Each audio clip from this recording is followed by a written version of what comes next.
My ex-mother-in-law gave tablets and gear to every grandchild, but when it was my daughter's turn, she shoved a ripped duffel full of trash at her feet. When she looked confused, she was shoved and mocked. Perfect, now the SDRY takes itself out. I stayed silent, recorded every word, then made one call that left them in complete ruins. I knew the lake house trip was going to be a disaster the moment I saw Evelyn standing on the dock in her lemon yellow linen blazer, her mouth twisted into that fake smile she always wore when she was about to ruin someone's day. My name is Natalie. I'm 34 and a park ranger out of Flagstaff, Arizona. I've been divorced for about 3 years now, and I've got an 8-year-old daughter, Violet, who is my whole world. Every summer, the Reeds, my ex's family, hold this big retreat at their lake house in northern Michigan. And every summer, I swear it'll be the last time we go. But Violet loves it. She talks about fishing and swimming with her cousins like it's Disneyland, and I can't bring myself to take that away from her, even if it means gritting my teeth for a week of fake smiles and subtle digs from my former mother-in-law. This year, though, Evelyn didn't bother with subtle. We'd barely stepped out of the car when she clapped her hands, calling the grandkids over. "Welcome to Camp Reed," she chirped. All 4 of Drew's nieces and nephews rushed to her like she was handing out gold bars. She passed out custom canvas backpacks, the good kind, waterproof with padded straps, each packed with gear, matching hats, fishing poles, fancy trail snacks, and even tablets preloaded with nature apps and games. They all squealed and ripped into them like it was Christmas morning. Then Evelyn turned to Violet. "Oh, can't forget you," she said, disappearing behind the porch swing and returning with what looked like a gym bag from the 90s. It was half-zipped, bulging in the middle, and when she set it down at Violet's feet, something wet leaked out the bottom. Violet looked up at her, confused. "Is that mine?" Evelyn narrowed her eyes. "You're the pack meal this week, right?" Then with one bony hand, she grabbed the collar of Violet's hoodie and gave it a little tug. "Go on, sweetie, don't just stand there." I stepped forward, but Evelyn cut me a look so sharp it stopped me mid-step. Violet crouched down slowly and unzipped the bag. Inside, damp towels that reeked of mildew, a few crumpled granola bars, and what looked like a half-eaten pack of string cheese. Evelyn crossed her arms. "You should be grateful you're even allowed to be here at all." The cousins went quiet. No one laughed. No one defended her either. Violet blinked fast, her eyes shiny. She didn't say anything. She just stood up and quietly lifted the bag. I wanted to scream. I wanted to throw that bag in the lake and take Violet home right then and there. But instead, I forced a smile and said, "Come on, baby. Let's find our room." This was just the beginning. I could feel it. The next morning started with a family hike, Evelyn's term for dragging a group of kids through the woods while barking at them like a boot camp instructor. The trail was only about a mile loop behind the lake house, nothing too difficult, but it didn't matter. Evelyn was on a mission. She wore a wide-brimmed hat and carried a clipboard like she was hosting a survival show. "Keep up. Camp Reed doesn't cater to quitters," she shouted, not looking back. Violet, who had barely touched her breakfast, trudged along behind the other kids. She wasn't whining or complaining, just slower than the rest, her little legs working double time to stay within earshot. "Pick up the pace, Violet," Evelyn snapped, pausing mid-step to glare over her shoulder. "Stop dragging your useless feet like a stray mutt." The words hit me like a slap. Vance and Luke, Drew's nephews, snickered. Emma and Sophie, his nieces, weren't far behind, whispering and giggling. Then Vance called out, "Come on, stray dog," and lobbed a pebble that bounced off Violet's shoe. Another followed. "Fetch mutt," Sophie yelled. Violet stopped walking. She stood frozen in the middle of the trail, her arms at her sides, her shoulders tense. I started forward, my chest tight, but Evelyn stepped in front of me. "Let them sort it out," she said without looking at me. "That child needs discipline." She turned to Violet and held out a trash bag, one of those big, black contractor ones, half full and clearly heavy. "You want to be helpful?" she asked. "Here, take this to the service bins behind the lodge." "That's out past the trailhead," I said, my voice sharp. "It's not even near the camp." "She's perfectly capable," Evelyn replied. Smiling like this was all some wholesome bonding experience. Violet stared at the bag like it was alive. I don't know where that is." "You'll figure it out," Evelyn said, stepping closer. Then, loud enough for the kids to hear, "Finally, the dog gets to fetch." And before Violet could take the bag, Evelyn kicked the back of her foot, not hard enough to injure, but enough to knock her off balance. Violet stumbled forward, catching herself on her knees, her hands scraping against the dirt path. I rushed to her, but Evelyn was already turning away, waving her clipboard in the air. "Someone had to teach her where she belongs," she said, "since you clearly won't." That was it. I picked Violet up gently, brushing the dirt from her legs. Her lip trembled, but she didn't cry. She just looked at me like she wasn't sure what to feel anymore. I didn't scream. I didn't cry. But something inside me settled into stone. Because this wasn't just about me anymore. It never really was. I didn't say a word on the way back to the lake house. Violet walked beside me, limping slightly, the skin on her knee red and raw. The trash bag Evelyn had dumped on her, still lying on the trail. I left it there. Inside the cabin, the rest of the kids were crowded around the big screen in the den, playing some wilderness-themed tablet game Evelyn had preloaded for them. Violet didn't join them. She sat on the bottom step of the staircase, quietly picking at the hem of her hoodie. Evelyn and Cassandra were in the kitchen, sipping iced tea like they hadn't just orchestrated a public humiliation. "She's got no instincts," Evelyn said, her voice just low enough to pretend she wasn't being overheard, but not so low that I didn't catch it. "She doesn't act like one of us. No curiosity. No spark. Just limp." Cassandra didn't even blink. "She's baggage," she said, swishing the ice in her glass. "Dead weight." "And Natalie? She's lucky we still let her tag along. Honestly, she ought to accept her role by now, can't help." Evelyn snorted. "Exactly." I stood at the edge of the hallway, just out of their line of sight. My smartwatch was already recording. I stayed silent, let it all spill. Evelyn lowered her voice a notch. "If we keep the pressure on, I think we might be able to rid ourselves of the little anchor once and for all." "You mean next year?" Cassandra asked. "Because I swear if I have to share a room with that child one more summer, I'll lose my mind." "Next year, next Christmas, whenever," Evelyn replied. "We push her out gently, make it clear she's not a good fit. They'll stop coming. That's the hope anyway." That was when I stepped into the room. "Violet," I said calmly, "go sit down, baby. I'll take care of the garbage." She looked up at me confused, unsure if this was some kind of trap. I knelt beside her and brushed her hair out of her face. "It's okay. I got it." Evelyn sauntered in behind me, pleased as punch. "Well, it's about time," she said, crossing her arms. "Someone around here needs to show that child what real discipline looks like." I looked up at her and smiled. "Don't worry. We're done here." Then I reached for Violet's hand and held it tight. She didn't know what was happening. Not yet, but I did. And I had everything I needed. When I got home, the first thing I did was tuck Violet into bed. She didn't ask questions. She didn't complain. She just curled into her pillow and whispered, "I'm glad we left early." I sat on the edge of the bed and watched her fall asleep, wondering how long she'd been pretending to be okay, and how long I'd been pretending Drew was anything but a coward. The next morning, I drove to his condo. He answered the door in his usual weekend uniform, athletic shorts, a t-shirt that said, "Grill Boss," and bare feet. He looked like he hadn't lost a wink of sleep. "You're back early," he said, blinking like I was a surprise package left on his porch. "We need to talk," I said. He stepped aside reluctantly. "Let me guess. Evelyn said something you didn't like." "No," I said flatly. "She assaulted our daughter." That got his attention barely. His jaw tightened, but he didn't look surprised. "You knew," I said. He sighed, rubbing the back of his neck like he was the one under pressure. "She told me she was planning a discipline lesson. Said Violet needed to toughen up, that you've been babying her. And you agreed?" "She's not wrong, Nat," he said, voice rising. "You treat Violet like she's made of glass. She cries when someone looks at her funny. Evelyn's just trying to prepare her for the real world." I stared at him stunned. "The real world kicks children down hiking trails and calls them dogs?" He rolled his eyes. "It's called resilience. You think the world's going to handle her gently? You want her to grow up soft and scared of everything." "No," I said, voice shaking now. "I want her to grow up not hating herself." He scoffed, like I was being hysterical. "You're blowing this way out of proportion." I took a step back, almost afraid of what I might do if I stayed close to him. "You let your mother and sister humiliate your daughter. You didn't just allow it, you co-signed it. You've been deleting her from family albums, letting them exclude her from group messages, acting like she's invisible." "It's not like that," he muttered. "Really?" I said. "Then why did Emma get a birthday gift from your mom last month and Violet didn't even get a card?" He didn't answer. "You think she doesn't notice?" She asks me why her cousins get invited to sleepovers and she doesn't. Why her name's not on the camp banner. Why you never post photos with her like you do with them. "She's sensitive," he mumbled. "No, she's observant." I stood there, my heart pounding, realizing there was no part of this man I could trust anymore. "I'm done," I said. "You don't get to call yourself a father if the only time you show up is when someone's hurting her."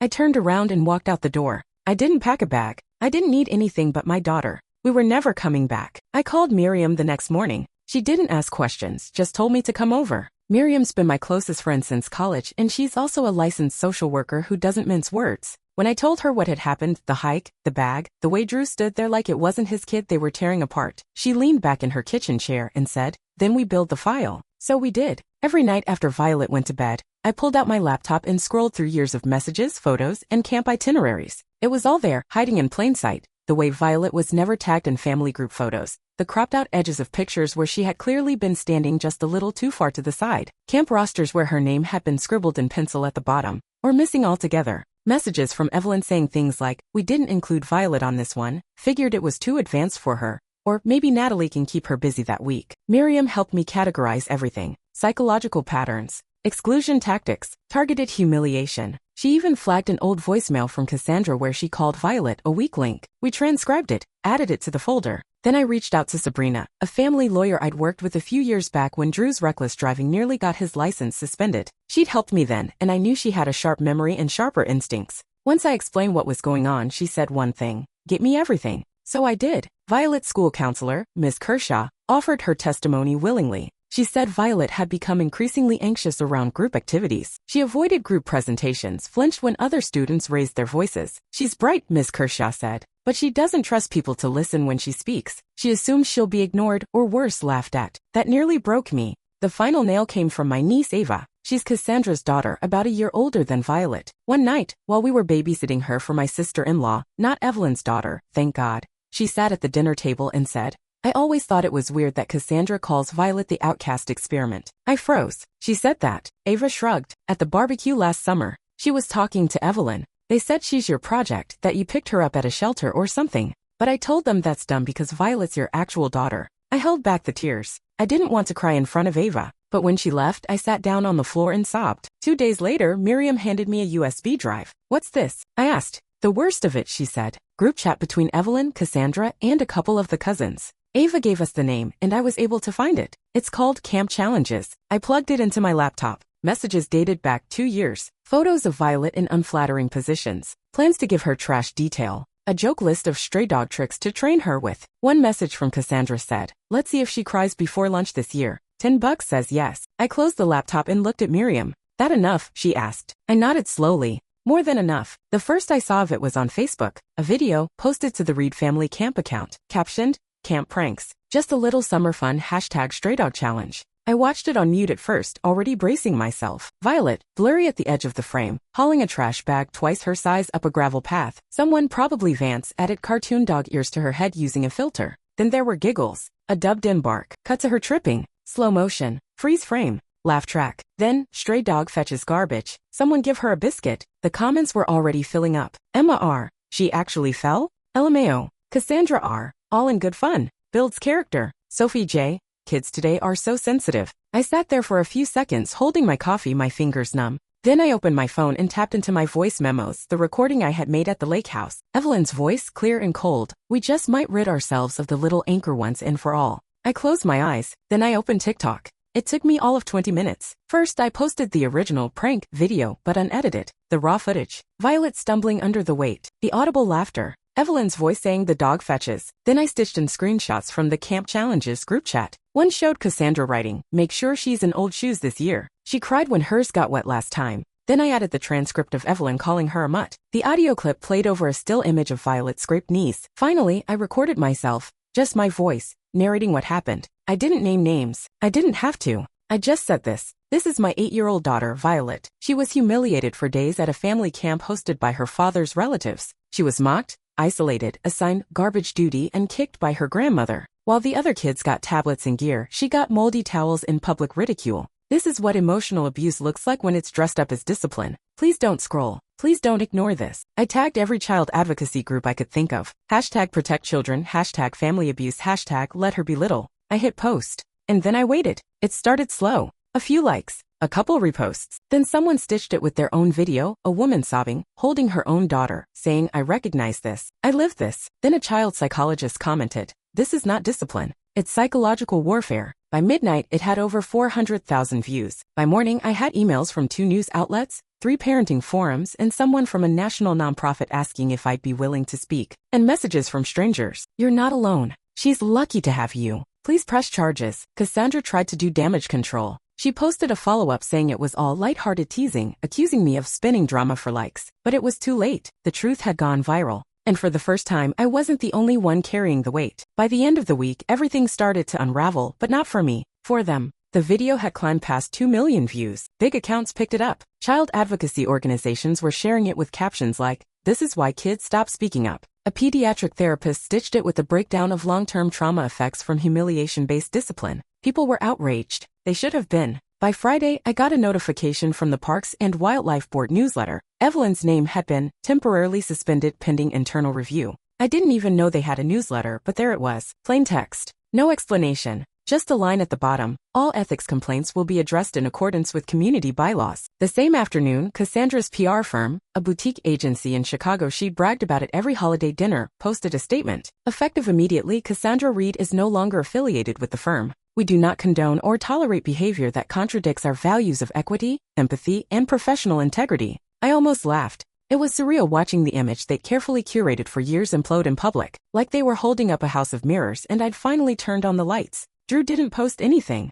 He never did. But the silence was loud. Too loud, apparently, for his boss to ignore. He worked at an engineering firm in Phoenix and someone, maybe a client, maybe a coworker, forwarded the video. Or maybe it was the email I sent with the transcript attached and a simple subject line. For your awareness. Either way, the promotion he was up for? Gone. His supervisor emailed me, actually. Not to apologize. Just a sterile line. We've adjusted our internal consideration due to recent developments that may affect public-facing responsibilities. Translation, you sat on your hands while your kid got kicked around and now nobody trusts you. Meanwhile, Child Protective Services reached out. They'd received a dozen reports in under 48 hours. Most anonymous. All citing the video. A social worker named Carla came by to interview me and Violet. She was kind, measured. She brought a puppet and some laminated cards and talked to Violet like a person. Not a problem. I gave her everything, the screenshots, the audio, the counselor report, the group chat logs, the video, the email Evelyn had sent me last summer implying Violet had disruptive social energy. I left nothing out. When Carla stood to leave, she said, I'm going to recommend an immediate protective order against both Evelyn and Cassandra. There's a pattern here, and we don't let patterns continue.